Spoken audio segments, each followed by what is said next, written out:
Start.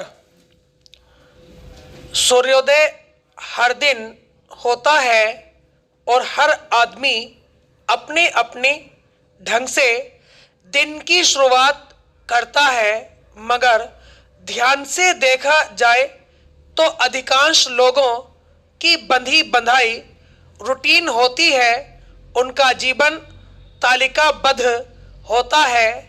किस समय क्या करना है, क्या खाना पीना है, कब किनसे कहाँ बात करनी है, सब कुछ इतना नियमबद्ध होता है कि वे अपने द्वारा ही खींची गई लक्ष्मण रेखा का उल्लंघन नहीं कर पाते। इस कारण वे कभी खुलकर हंस नहीं पाते। मन में खुलापन न होने से उन्हें तनाव का भी अनुभव होता है। वास्तव में हम जब संसार में होते हैं तो हमें सांसारिक नियमों का पालन करना पड़ता है, पर हम भूल जाते हैं कि हमारे जीवन का लक्ष्य है मुक्ति, जिसे बौद्ध दर्शन निर्वाण कहता है। उपनिषद हमें जीवन मुक्त होने की सलाह देते हैं और त्रेता युग के राजऋषि जनक जैसे महात्मा विदेह होने की सीख देते हैं। विदेह अर्थात जीवन में रहते हुए जीवन से ऊपर उठकर मुक्त होने का अहोभाव।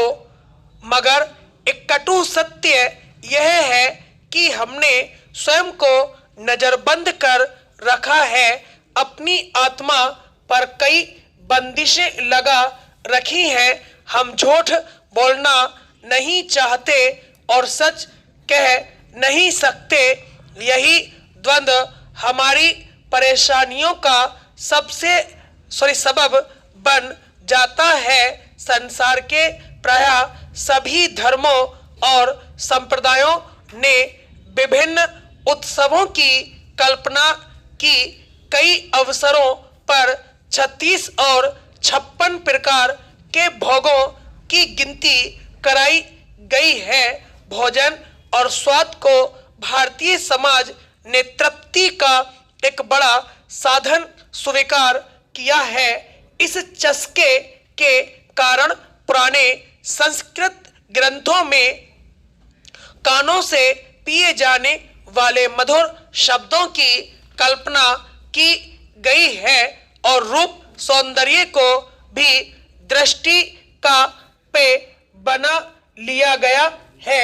हमारी हंसी खुशी जब तक बरकरार रहती है, सही मायने में हम सही जीव होते हैं।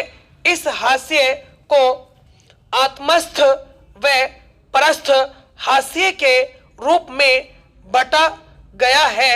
इसी हास्य से व्यंग भी पैदा होता है, जो अपने आप पर ही हंसना सिखाता है। अपनी आलोचना में आनंद लेना हमारे मन को उदार बनाता है। महाकवि कालिदास ने बर्फ जमी चोटियों वाले हिमालय को भगवान शिव का अट्टहास कहा है। यह पृथ्वी रोज नई हो रही है।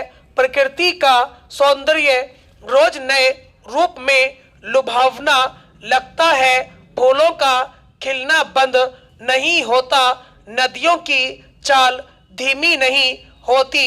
जब सृष्टि का कण कण उल्लसित है, सब में ऊर्जा का एक तीव्र प्रवाह चल रहा है, तब हमें भी हर क्षण इस उत्सव का आनंद लेना है।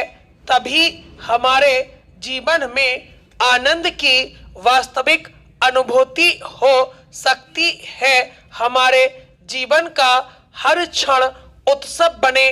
संस्कृत के महाकवि माघ ने अपने ग्रंथ में लिखा है, यह एक क्षण उत्सव बन गया।